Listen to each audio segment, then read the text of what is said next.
Hello, Pradeep. I just want to introduce you to XPM. Uh, Okay. XPM is a specialist in transition management. We define that as projects, crises, and interim management. XPM started about 20 years ago in France and about 8 years ago in India. We have 9 active partners. We're looking to grow that to about 20 partners in the near future. We're present in Delhi, Bombay, and Bangalore. We're active also in the Middle East, with a few projects there. We're part of the Will Group, so we have affiliates in the UK, Italy, Spain, Germany, Scandinavia, China, Singapore.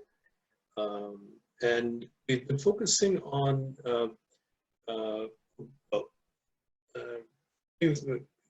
transitions like turnarounds, closures of companies, growth, performance improvement. And we haven't really specialized in any particular industry, but so far we've done work in the steel industry, engineering, chemicals, IT, pharma, among others. And our style is very entrepreneurial. So we have a number of partners around the country, and each of the partners develops his or her own set of clients. And we collaborate a lot with each other. So that's a quick intro on XPM. Okay, thank you.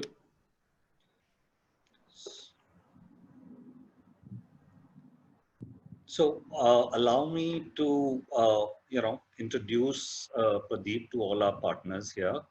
And he has had an illustrious career in the consumer field. You know, we've all grown up with the campaign, I'm a Complan boy, I'm a Complan girl. So Pradeep is the original Complan boy. He grew the business with Glaxos in his early stints, where he, had the foundations of marketing laid for himself before he became the MD of Heinz India and, launched the iconic Heinz ketchup and carried on the brands of Complan, Glucon-D, and Nycil in the entire South Asian field. He was at that time graded as one of the youngest Heinz leaders in the world. Having done that for several years, he moved over to an entrepreneurial kind of environment in the Tata Group, launching another iconic brand called the Himalayan Water, which we all have had a chance to, have and have seen how that business has stood apart from all the other category commodity waters that we've seen. And I believe that business was positioned on the wellness front, and there were several other ideas that Tata's and Pradeep explored as to how to take the business into the broad wellness field. And since then, of course, Pradeep's energy has been devoted to strategic advisory roles as board member of companies like Polycab, like Wellspun. And in these companies, other than helping them grow, helping them look at brands and alliances, he also focuses a lot on corporate governance. As we all know, is the emerging new requirement today for all corporations. Interestingly, he's also had some exposure to transformation in companies, whereas as a board member in Monsanto, there was a chance to move the business from, the chemicals that they were into seeds and biotechnology. So these different experiences that Pradeep has had, of course, are great experiences that can that can, give us pointers as consultants when we work with companies in terms of how we can help them transform or re-engineer ourselves.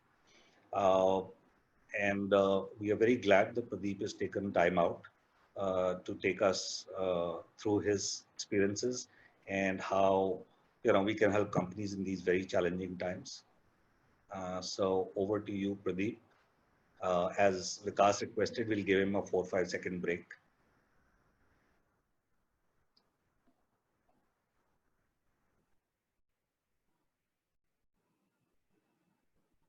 Okay, thank you, Analjit. And thanks to all of you for finding time today for this webinar. I'll start my presentation. You can see the first slide on your screen. I hope you can all see that, opportunities for transformation. Okay.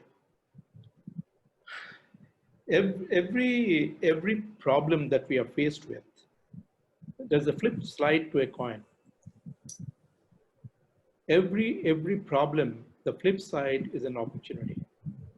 The human mind looks at the problems, but we are to govern our minds to look at the opportunities that a problem throws up.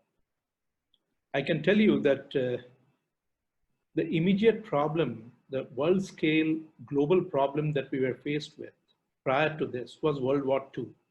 It continued for 4 or 5 years. The opportunities that emanated from there are huge. The 3 countries which were really demolished during the World War were Germany, Italy, and Japan. And they came out of that war much stronger, taking the Industrial Revolution to a different high altogether. Today we boast of cars. These 3 countries produced the best cars in the world. What has happened to UK and France, who won the World War?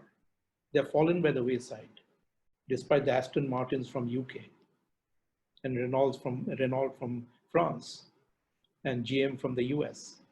But this shows the opportunities that people look at from problems. The COVID-19 is not just a problem. It's nature holding the mirror to all of us. We have to look into the mirror and ask ourselves, have we been doing the right things? Have we been taking the right paths? Which is a question that needs to be answered one way or the other. Because we have traumatized this earth very much over the last 50 years or 60 years. In our fight for glorification, in our fights to satisfy our own egos as nations, I think this is a unique opportunity for us to look into the mirror and say what we need to do next. That, in the true sense, is the opportunity that we are faced with today. Before I get into that, you talked about me. I'd just like to touch upon who am I. I graduated from UD as a chemical engineer in 1976 before doing my MBA from IIM Ahmedabad in 1978. Then I joined Glaxo as a management trainee and had one of the fastest growth in that company to be anointed a global young global leader in 1989 before I took charge of marketing and sales of their consumer business, which became Heinz in 1994, and I headed that company as one of the youngest global leaders at the age of 41 and ran that company very successfully over 10, 11 years. Last year I was the vice chairman of that company. In Heinz, I really understood the value of profits. In Glaxo, we did business, but we didn't realize the importance of profits. And that I'll touch upon in my presentation today. After having run Heinz, I can tell you we grew over 30% year-on-year CGR and profits at over 50%. It came in the top quartile of FMCG companies in this country. $100 million business with nearly 100 million free cash on the balance sheet and 25 million operating profit. It's a huge performance for any company in the late 90s and early 2000s. After retiring from Heinz, I took a sabbatical for a year, though Kumar Mangalam Birla wanted me to join him on his board, but I didn't. I was searching myself when I was to join Bessemer as their chairman in this country. But Ratan Tata invited me to join up to run his vitamin water business. He had vitamin water at that time. After my joining, within 6 months, he sold it off at a huge profit of nearly $1 billion.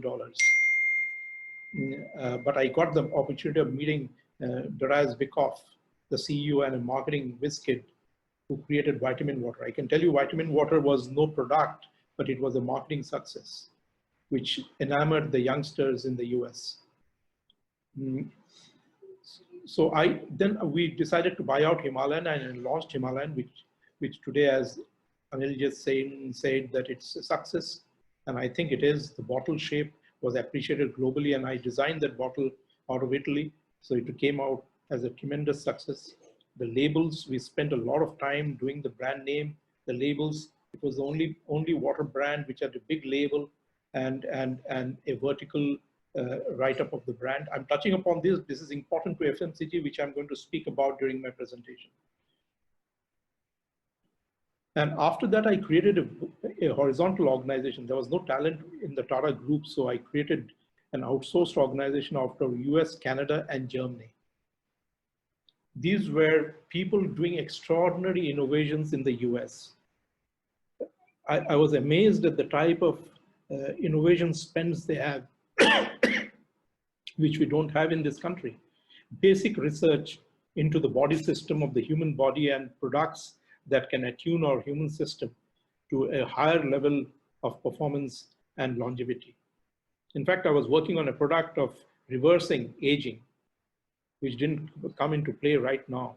But I had 2 products under Tata Life, which was stalled because of change in leadership at the very top. So that was Tata's. After I retired from Tata, I came on the board of Polycab, Wellspun, and Uflex. But before that, I was on the board of Monsanto for 14 years. And as Alijit mentioned, I was helping them convert from a chemical company into a seeds company. And it was uniquely profitable. 700 crores was the last revenue stream and 150 crores net profit. It's amazing, amazing company. I can tell you guys, it's an amazing company which can be a yardstick for other companies in this country, both in terms of innovation, in terms of running operations, and the products in the market. Then, of course, I'm a music enthusiast. Hemant Kumar, Kishore Kumar, Neil Diamond are my favorites. I play cricket and badminton. I captained Corporate India against Ajit Wadekar in 2000 at the Brabant Stadium 2020, won that match. Why am I here? I'm here to share my experience of building businesses through consumer brands over the last 4 decades. Some of my favorites you can see on the screen. Heinz Tomato Ketchup, which became a power brand despite being just a 25 crore in consumer brand. It became a power brand within 2 years. Complan, which was always a power brand. Glucon-D, it today ranks among the top 10 brands by ET. Himalayan, and Spaces. Spaces is a well-spun brand for high-end bed linen and towels. The brand name didn't exist this way. We worked on it to create it. I advised Dipali Goenka for 2.5 years to create this brand, and now they are flying. So this is my reality. So let's look at the reality of COVID-19. Accepting the ground reality. I think we have to accept that this has come here to stay for some time. We cannot wish it away. Despite thinking of a vaccine this fall, people are working 25 hours a day to create a vaccine, but the vaccine requires trials. Trials will take up 6 months to 12 months. That day I was hearing in Pune, Poonawalla is creating a vaccine without trials, he's sending it out in the market. He says, I'm not a public limited or a listed company, so I can do that. That's fallacious because it can create fatality instead of creating or solving problems. So COVID-19 is a reality, and it is not going to go away in a hurry. I think it is going to be there, its impact is going to be there at least for the next 9 months to 12 months for us to see some light at the end of the tunnel. That doesn't mean it will be locked down for 9 months or 12 months, but it is there in terms of social distancing, etc., will be required. But it is there to stay. And we have to look at revising our lifestyles, the way we exist today, and it's going to change the norms of humankind. We'll have a set of new normals, which we said when we look at the mirror. What does it tell us? That you have not understood the reality of your existence. We talk about the pollution fading and the clear blue skies and the birds chirping in the morning. Why do we hear that? This is because nature is telling us, grow up, and we need to do that. The precautions are in place. The only precaution here is no human-to-human contact, which spreads. It's a very, very fast-spreading virus. And going by the Japanese Nobel laureate, it is a human being which has created this virus. It's not a natural virus. So social distancing is very critical to ensure that the virus doesn't spread from human to human. So the only other thing is work from home. This work from home will be there for at least 6 to 9 months. And in fact, it can become a part of the new normal. Like TCS has made 75% of their workforce from home and 25% from offices. And that is what they're saying is going to be their policy going forward. So this is what we are talking about in terms of precautions which have been set in place. What does it do to the economy? Obviously, when people are at home, the demand collapses, excepting for essentials. And essentials is where FMCG comes into play. So, but there is a significant drop in demand of products. Whether you look at the US, which is 80% driven by consumption of the consumers, it's a touchstone economy, and it's an economic oasis as well. It is not dependent on any other country to run its economy. Nobody but they don't have small retail out. They have, but it constitutes less than 20% of their offtake. It's malls and supermarkets which drive their consumption there. And people are not allowed to get into those. So that stay from home has created this huge drop in demand. The demand has dropped by as much as 30% during the month of March. And in the month of April, it is expected to be at least 50%. And non-essential productions have also halted all over the world, and especially in India.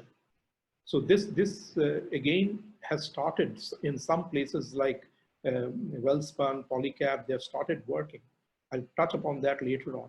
But it's only 25% capacity utilization because of social distancing in the factories.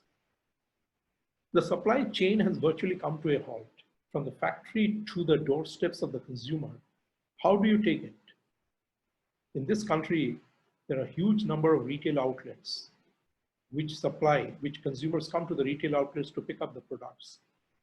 But the retail outlets, who is going to the retail outlets? Nobody. So the supply chain has come to a halt.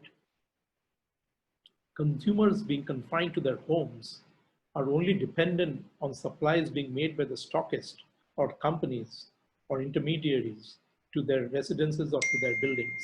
And that is where the challenge today is. A global recession is projected because of this. Two of the largest economies, USA and China, USA is $21 trillion economy, China is $13 trillion economy, are greatly impacted. US GDP is expected to decline by 6%, where they were going at about 2.5%. And China's growth of about 7% is going to grow marginally at 1.2%. It may even come down to negative territory. India is expected to grow at 1.8%, which is the fastest growth amongst all countries. I do not know whether this will be a reality or not, but this is what the UN has projected. The recession is for real because the crude oil prices, there is no travel, no airlines. If you see the photographs of airports around the world, the aircrafts are parked in all the airports. Crude oil, WTI has fallen below $10 and Brent has fallen below $20, which makes it so unprofitable. They have to sell Brent at least $35 for it to break even, and WTI at least at $20 to break even. So oil is in a mess, and this has never happened before. So it's going to challenge the world. There's a huge amount of crude, and capacity of storage is being challenged today. Where is India headed?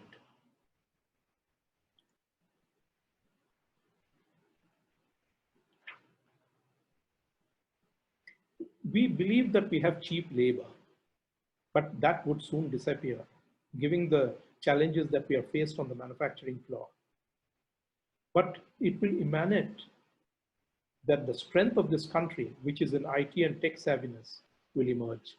And by IT and tech savvy, we don't talk about only the IT majors today. We talk about engulfing our whole lives.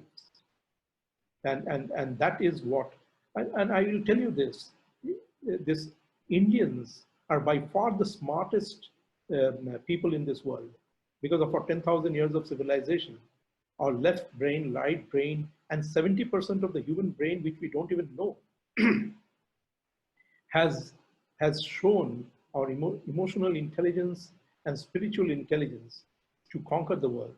So that, and that is where we react. That is where I feel this virus will not have that impact of fatality in this country, because that part of the brain has got immense power of immunity, which other nations don't have. This is my personal opinion. Technology will be embraced by all. As I said, technology in our lives will change. India has been slow in emerging to embrace this technology. We give the services to others, but we don't embrace that technology. But our minds are superior, so we can embrace this technology the way we want. And this will change the way we live. As we see, there will be, going forward, today the servants, nobody wants to keep servants coming into the homes at all, because you do not know from where they come. Dharavi in Bombay is, as we know, is so much taken up with this COVID-19, as well as the slums in this city. So people would not like to have people coming into the apartments or the flats or where they stay. And drivers, we are living a very privileged life in this country. We have drivers, we have servants, we have helps, all that we need, but we don't see where they live and what they bring with them. So we will have to embrace technology and live a different sort of life, which will come in the way of the quality of our life. Manufacturing would leapfrog into the modern world. In-house manufacturing would be using robots. In this country, we do not use robots because we believe in cheap labor. That's a false notion we carry, that if we use robots, our efficiency will go up and we will need less labor. We can do a cost-effective balance of this and see where it lands ourselves in. This is because of social distancing. I will tell you, in Welspun, they have started both their factories, both in Bhuj as well as in Wapi. The capacity utilization is only 25% because of social distancing. How will they be able to manage their capacity? Because the weaving in Bhuj as well as in Wapi needs a whole lot of manpower. The other parts of the factory, it's a fantastic factory. Any one of you should go and see that factory. I've never seen such a wonderful factory. Beautiful, huge, large, and fantastic factory. Just for your information, 70% of Welspun business comes out of the US. It's a B2B business. They've made a very successful B2B model over the last 10 years and very profitable. Pradeep, if I may interject here, you've raised a very interesting point that capacity utilization is 25%. Yeah. Now, that has implications for the company. Exactly. You speak to the CEO, he or she would be interested in saying how I will do in this financial year. Do I take a set of steps which are different from the past to address this issue? What is the communication I send out to It's my a bit early. employees? We had one meeting, Yeah. so they're talking about a significant drop in the revenues for the current year. So would they Fiscal, which look is at, 21. so do you think they'll have to look at something totally different? Which aspects of the business do you think they will have to look at?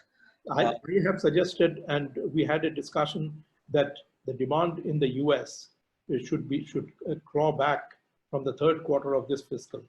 May not be that huge, but it will claw back. They are needing towels, so that the Macy's and Walmart have placed orders for towels. So they're shifting their production from bed linens to towels in Wellspun, which is very good. So the product mix and that expectation of towels, which can help the consumer in today's challenge, will help them build that up. So they're manufacturing towels right now, but they have at least 3 months inventory through the pipeline. So they will try to manage this social distancing on the shop floor. This is the initial. This is 15 days back they started their factory. So I think they will be managing it. They've got a huge this thing. Their capacity utilization may go up to 50%, but it will not exceed that because of social distancing. They are managing their production very well in this country, and they have managed their relationships in the US and UK. Like Wimbledon towels, Wimbledon, they had already sold the towels. Wimbledon bought out all the towels from Wellspun. So which is unique and very nice. But in-house manufacturing of other companies, like I upgraded the manufacturing in Heinz. We had about 500 people working in the factory over 3 shifts. We can reduce that. We should be reducing it to only 200 people. 300 people are not required. We can use robots, we can use other techniques to ensure that we don't need 500 people. So that should come into play going forward. But the thinking of entrepreneurs, thinking of CEOs, thinking of boards should attune themselves to what is happening globally. When I went to Germany, when I was working for Tata, I went to Germany for going into a perfume company. Hardly any people, but the robots are working beautifully well, beautifully. And they had what? Some 25,000 SKUs, 25,000 SKUs. And the robots are managing it so well in Germany. So I think this will all change. It will take time, 3 to 5 years, but this challenge should not go unchallenged in our own minds. We should be trying to see the world from a different standpoint.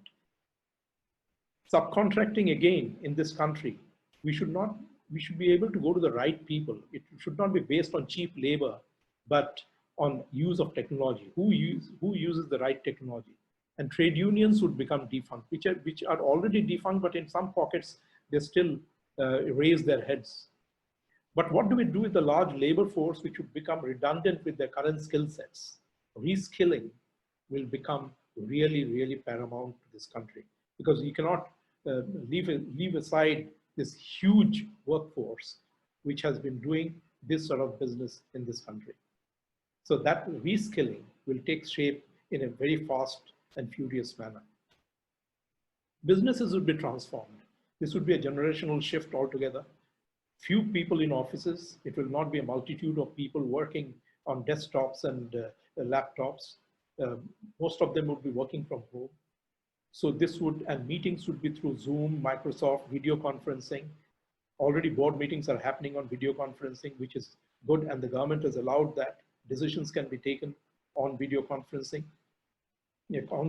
Business partners meetings on video conferencing again. Internet banking will come into vogue. So this will all enable the business to do a transformation which will change the way we think. This will reduce a lot of cost, but increase some cost in terms of bringing in the right IT and technology to companies. What is the impact on the FMCG in India? FMCG was doing well even before COVID-19, and it will continue to do well going forward because it is requirement of the households every day. That is FMCG, fast moving consumer goods. It doesn't have to stay. You consume it, it moves on. That's the whole definition of FMCG. So, however, FMCG in this country is below 10%. The branded goods in this country is below 10% of the GDP, which is very minuscule. In the US, it is 70%. In Japan, it is 80%. In Sri Lanka, it is 90%. In this country, it's a commodity economy. In the late 90s, when I headed Heinz, it was less than 5%. And today it is less than 10%. So it has taken 25 years to increase from 5% to 10%, obviously on a much larger base. That time the economy was not even not even $1 trillion. Today it is $2.5 trillion. So on a much larger base, it is 10%.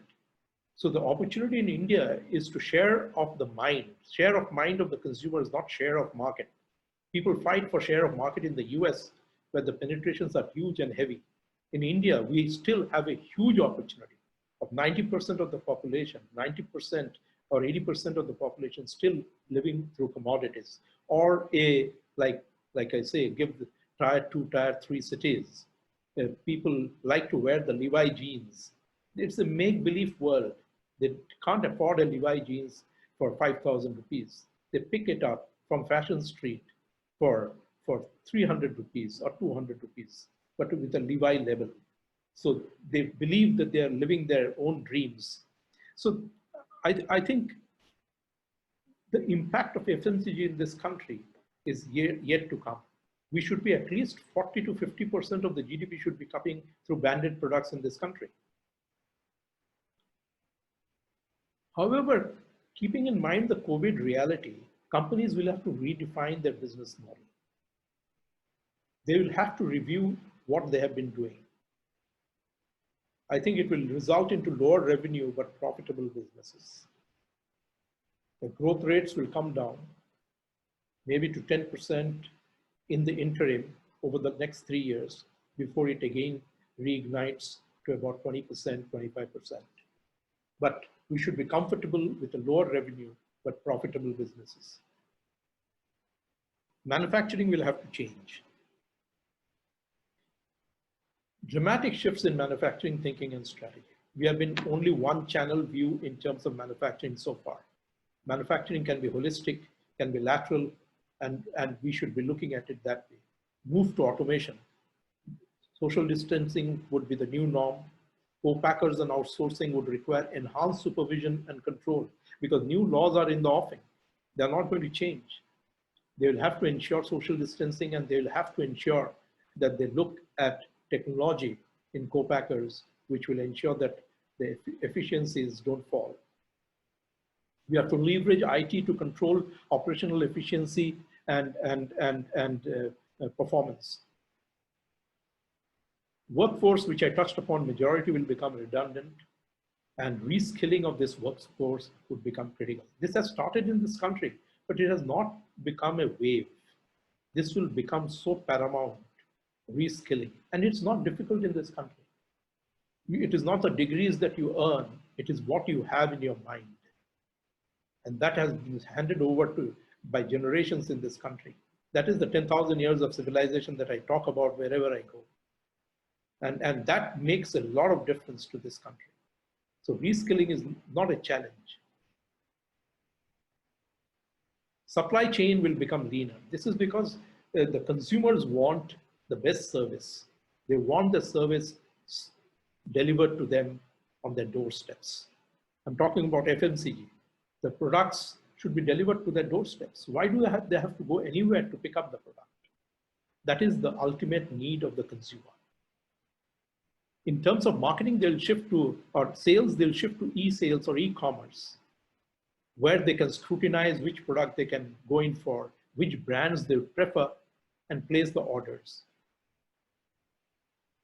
There are 50 lakh retail outlets in this country, and it's growing every day. of which about 25 lakhs, slightly more than that, is in urban India, and the balance in rural India. Rural India, I can say it is grade as tier 4, tier 5 cities, as well as some of the top-end rural areas. Some will fade away, given this challenge of supply chain. And the others who remain will have to redefine their business based on reduced revenues, primarily in urban India, where we have more than 25 lakh retailers. However, the stockists and the distributors will gain in importance and become an essential part of this change. They will have to organize door-to-door deliveries to households. Today, the retailers get a margin of 15 to 25% or even more. So that will cut back. They will disappear. And the distributors who get 5 to 10% may take up their margins to 15% because of the additional benefit that they will give to the manufacturers. I'm not saying the retailers will vanish, but they'll become less important. Today, they rule the roost. The government has given them so much of margins that they sit on their backsides and dictate terms to the consumer, dictate terms to this market, which is not going to happen going forward. Marketing and sales would be defined by technology. The marketing organization will get flattened. We will not have hordes of people handling the brands. You will have a marketing head who will look at brands, who will look at the value chain, and who will look at the consumer and the customer. The sales organization, the front end people will not get them removed who go to the retail outlets and call on 30 retail outlets or 35 retail outlets every day, but they will have to get in touch with them, retail outlets, or to the stockist to find out which household needs what. So the customer care cell would become more critical, and that has to be built up in organizations. Customer care cell today is only a naam ke waste cell. People make a call, it goes on this and stops. So nothing happens in a customer care cell. Physical meetings would disappear. It will be WhatsApp, video conferencing, and using the technology that is on hand. TV would continue to dominate because entertainment is a sense of escapism amongst the consumers in this country. And brands, FMCG, I forgot to tell this, FMCG, brands drive the business. So brands would continue, and building of brands on TV and digital media would be important. Digital media today is not being understood both by the advertising agencies as well as the marketeers. They use it as a cool tool rather than as a potent tool. And they have to understand what digital marketing does to the consumer mind, how many of them use it and to get influenced, and the content on digital marketing is improving, is changing, but it has to take on the shape of television advertising. Supermarkets and mall would become less important. That will be only visiting sites for restaurants and looking into the shops, etc. But retail stores would need to redefine business as revenues would fall. Stockist would be important. The digital opportunity in India is fantastic. As I said, it's the Indian mindset which embraces technology. Nowhere else in the world, such multitude of people have taken to technology the way the Indian mind has, irrespective of the qualification, There are 50 crore people in this country which have smartphones, and 50 crore people use internet. Out of this 50 crore people who have smartphones, 30 crore are in urban India and 20 crore are in rural India. What is preventing them from leveraging the internet? It's really the language barrier. Most of the apps are in English. This COVID would really make people Indianize most of these apps. If we can have something in Hindi, if we can have the Indianized version of Facebook or WhatsApp, it will revolutionize the use of smartphones. And that is the huge opportunity for e-commerce. It is said by 2022, about 75% of this country would have smartphones. And most of them would be smartphones, means they can use internet, they can entertain themselves on the phones. So everything will happen. And this has happened over the last 3 years, 50 crore. It used to be only 20 crore. It has gone up to 50 crores over the last 3 years. So there is a huge opportunity for e-commerce. And we need to leverage this opportunity by creating the Indianized version of most of these apps, either in Hindi or other regional languages like Tamil, Telugu, and Bengali in the east, Gujarati in the west.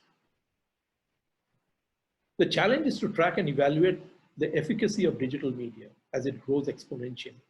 Like TV grew exponentially, and it is still the cheapest media of reach in FMCG.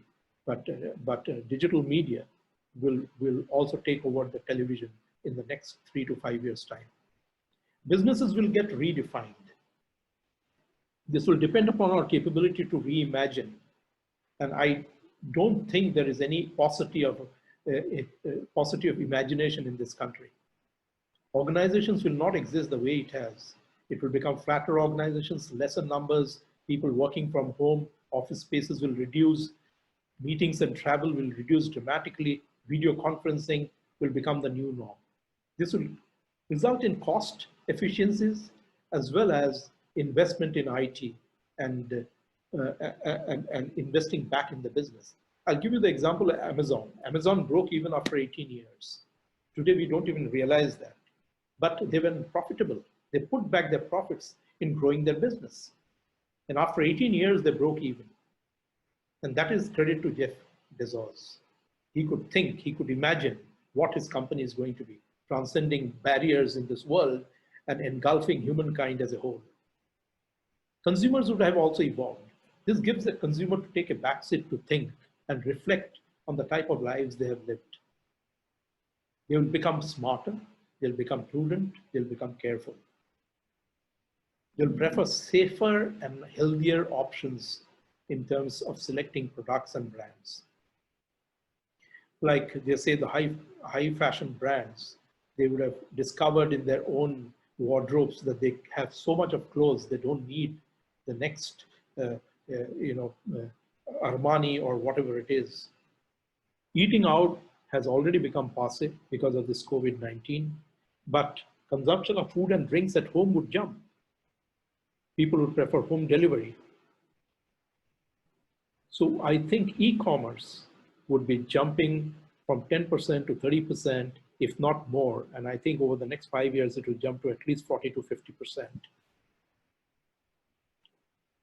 To conclude, I would say in the midst of chaos, there is also opportunity. So this is the Chinese. I give the Chinese this thing because this COVID or coronavirus emanated from China. And he's a very famous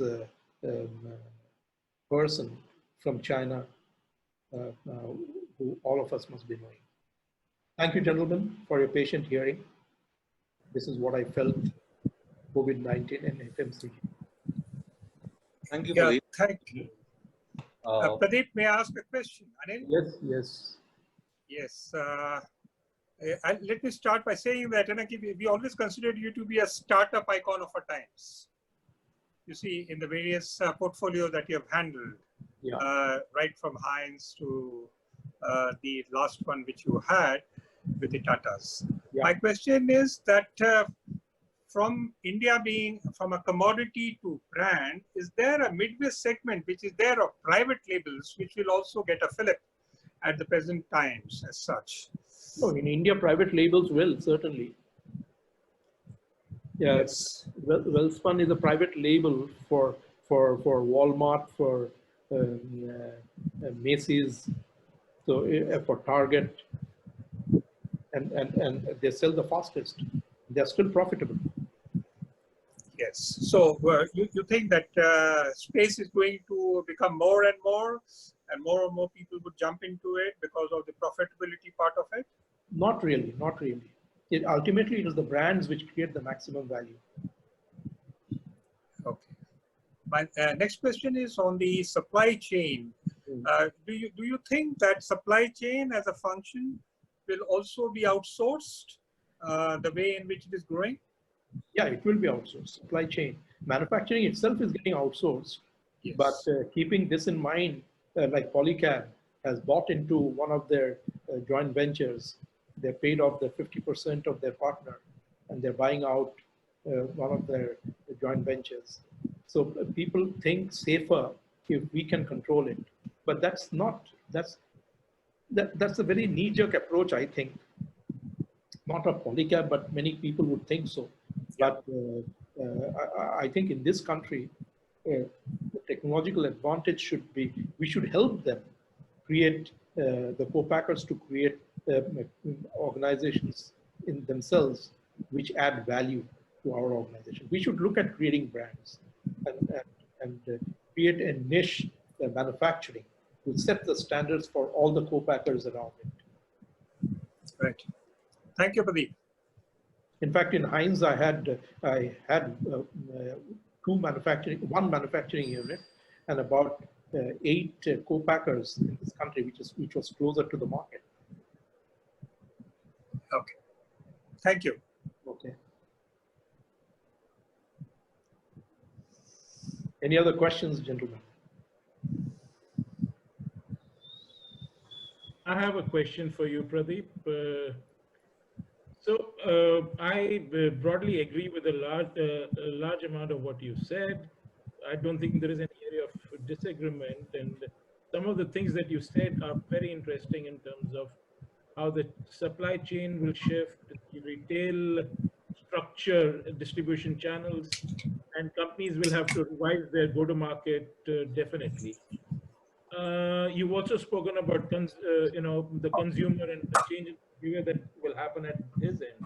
What I'm interested in knowing is your view on more the short and medium term in terms of consumer sentiment, and when do you expect that the consumer sentiment and thereby the economy will begin to bounce back, if at all in the short and medium term? In the short term, the economies are not going to bounce back. Bounce back is the wrong term. It may show some positivity, but it is not going to bounce back. The consumer sentiment is very horrific. But once bitten, twice shy, and they are not going to bounce back. Indulgence is out of the window. They will only take to what they require right now. Cash is they're conserving cash in this crisis is most important. It's not only at the consumer end, it's companies, it's nations. Everyone has to conserve their cash. They are not going to indulge. And when you say short term, what exactly do you 3 years. in terms of 3 years? Yes. Okay, thank you. There are no shortcut remedies to this.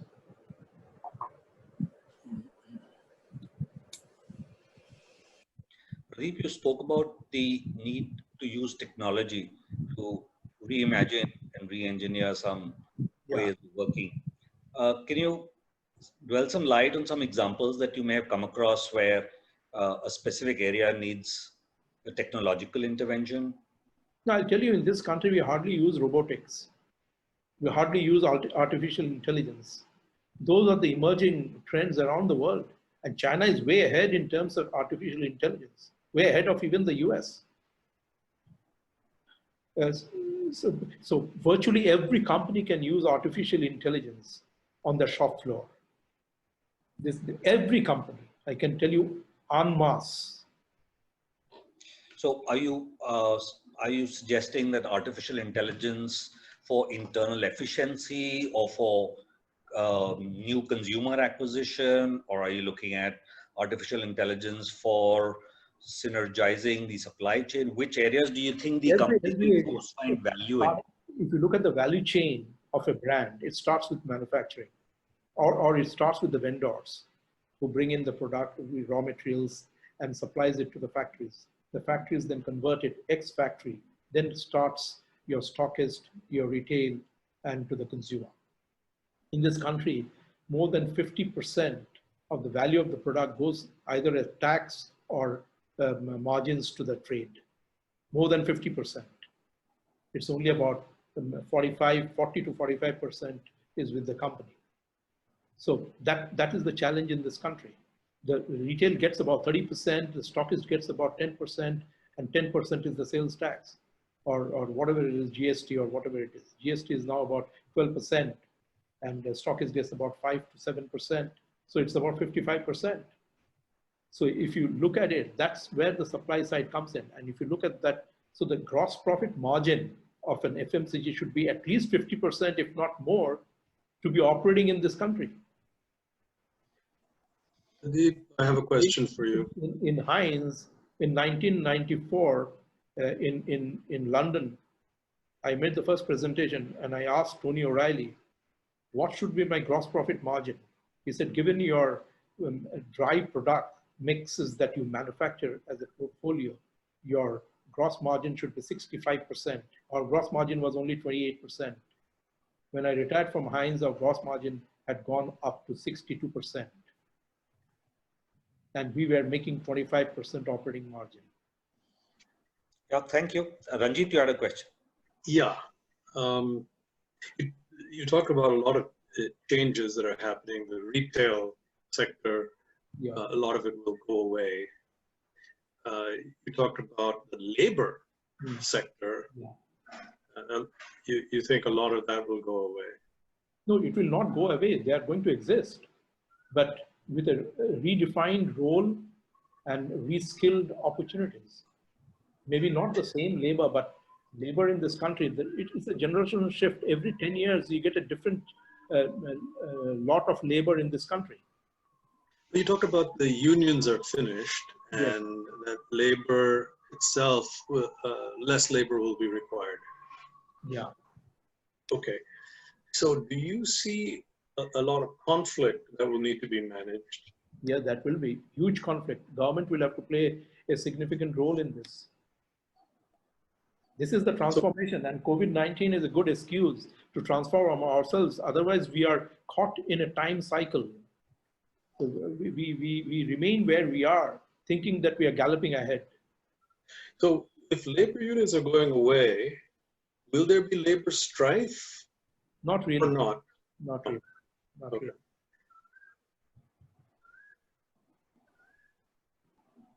Thank you. Pradeep, I have a question for you. So in the traditional model, the sales guys used to go around collecting orders from, retailers and trying to dump stock towards the month end and all that. Can you hear me? Or? I'm sorry. Go ahead. Shamita, Can I? Am I audible? Yeah, you're audible. Yeah, okay. So I was saying that in the traditional system, where the sales guy used to go around collecting orders, and then dumping the stocks and all that, given the fact that the travel will drastically reduce now in the system. So what will be the new role for a sales guy? I mean, in the field sales guy. No, the retail itself will vanish. This will take at least 10 years for retail to vanish from urban India. You mean those small shops, mom and pop shops? Is that what you're talking about? Yeah, but they will have to redefine their businesses. At least 50% of the retail will vanish. 50% to stay will have to be much more focused on businesses helping the consumers. Like in Bombay, you have big retailers who service the consumers at their residences. So those retailers will stay. But the retailers who dictate terms will not be enamored by this change. But this order booking will continue. It will be on handheld, your iPhones or your smartphones. They'll book their orders. That's why I'm saying Indianize in urban India, it's fine, but going down in tier 2, tier 3 cities, they will have to use Indianized versions of Hindi, etc. And the order replenishment can also happen automatically. Exactly. Yeah. So nobody goes there and pushes anything. I mean, it just comes because it is. But they'll have to tell them what it is and what not. Sure. Yeah. Pradeep, I have another question for you. No, one more thing I'll add here is the value of an FMCG is the value of the brand. If your brand is strong, you can demand, you can conduct the business the way it should be conducted, not falling at the feet of people. It should be automatic. And that's what I did in Heinz. I'll tell you, in 1994, when we became Heinz, our outstandings were 120 days. In 3 years, I made it zero outstanding. Stockists had to pay in advance to book our brands. And the entire portfolio became power brands. Wow. So branding will become even more important in the new scenario. Exactly. Exactly. You know? And that will make businesses more profitable. Yes. You'll command your price in the minds of the consumer. Yes. Pradeep, I have another question for you, if I may. Yeah. In this brave new world that you've outlined for us, where do you see, in which areas do you see emerging opportunities for new businesses? Yeah, it is healthcare. I've been working on healthcare right through my career. And in fact, I was amazed at the type of work being done globally. In India, we are not even there. We are not even there. A lot of work is happening at NI, and I know that I've been working closely with NI, National Institute of Nutrition. But the type of work they have been doing in the US is outstanding, And could you be a little more specific about which area of healthcare? Because that's a vast area.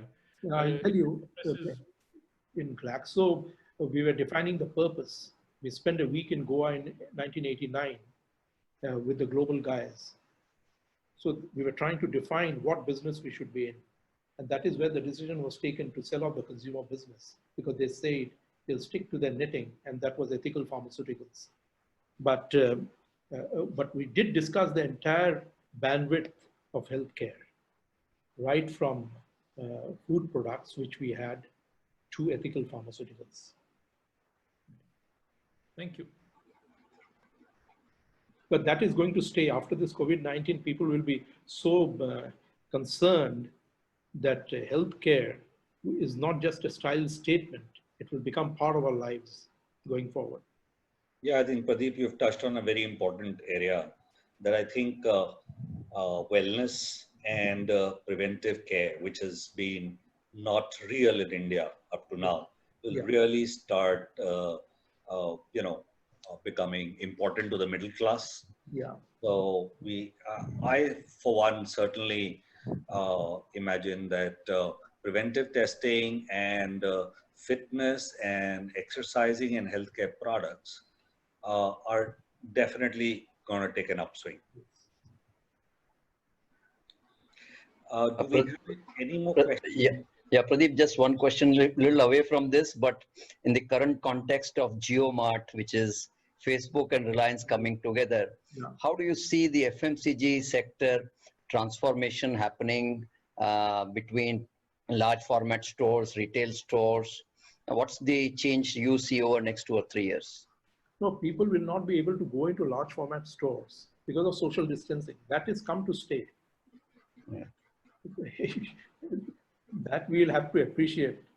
In urban India, these large format stores that they're setting up will not work it out. People will keep away from them. At least, even if the government allows, but their social distancing will be a norm. It will be an economic failure. Today, in large format stores, the footfalls are huge. Conversion into purchases are minuscule. Atria Mall in Worli in Bombay sells only because of the restaurants. Nothing. All of them. I think most of them run because of the food malls now. Yeah. People go to entertain. So my question was something similar on the same lines for consumer durables. So let's say, Titan. So what does Titan do? Because people will necessarily have to come to the stores. Yeah. So what do you think about that? We'll have to formulate the e-commerce strategy. Bhaskar was my batchmate at IIM Ahmedabad. Bhaskar Bhatt. I know. I used to work with him. I was in Titan, early days. Zaksis Desai and Bhaskar. Yeah. Yeah, so definitely there seems to be a lot of reimagining that is coming up for this category, especially since, changes of how people are going to stay more at home. Yeah. There will be less interaction and influence of the retailer now because your retailer interaction will come down, and therefore pre-brand purchase will make more significant a chance. In that, there is both an opportunity of higher profitability if you cut a channel member out. Yeah. But at the same time, there will be the cost of brand building, Yes. which is, for the smaller, medium-sized companies, a little more challenging. So I think there will be a challenge there as well as to how do you create or manage this new business model for the smaller companies who cannot invest in brands the way the larger companies can, especially That is where the digital marketing comes into play. right. It collapses the cost significantly. You have to focus on your target audience, define your target audience meticulously, not say en masse. This is the wastage. Digital marketing cuts down the wastage and focuses on your target audience. And that is where I say the advertising agencies are falling down. They have no idea of how to create digital marketing. They're looking only at the content, but who is the target audience and how do they address them? What is their behavior? What research has been done in this country on the behavior of consumers? I think that's another very important point you have touched, which is that the entire capability set of using digital marketing to create a successful business model, especially for a mid-sized company or a smaller company, which uses that and its incisiveness in place of big budgets. And do we have that capability in that country, or can we provide that as an opportunity to an MSME? No, we have the capability. We are looking at wrong people. Right. There is a tremendous amount of knowledge in the 20-year-olds in this country. We don't even look at them as talents or assets. If we look at a Facebook guy who created Facebook at the age of 22, 23. Right. Because he created out of US, not in this country. Right. So since we've come to the end of our session, Pradeep, we've had a very stimulating discussion. And thank you for bringing your experience to the table. I'm sure some of us would love to have the opportunity to chat with you outside of this group. And it's been a pleasure to have you here. Thank you very much. Okay, thank you. Thank you, folks. Thank you. Thank you. Thank you, Pradeep. Thank you, Pradeep. Thank you.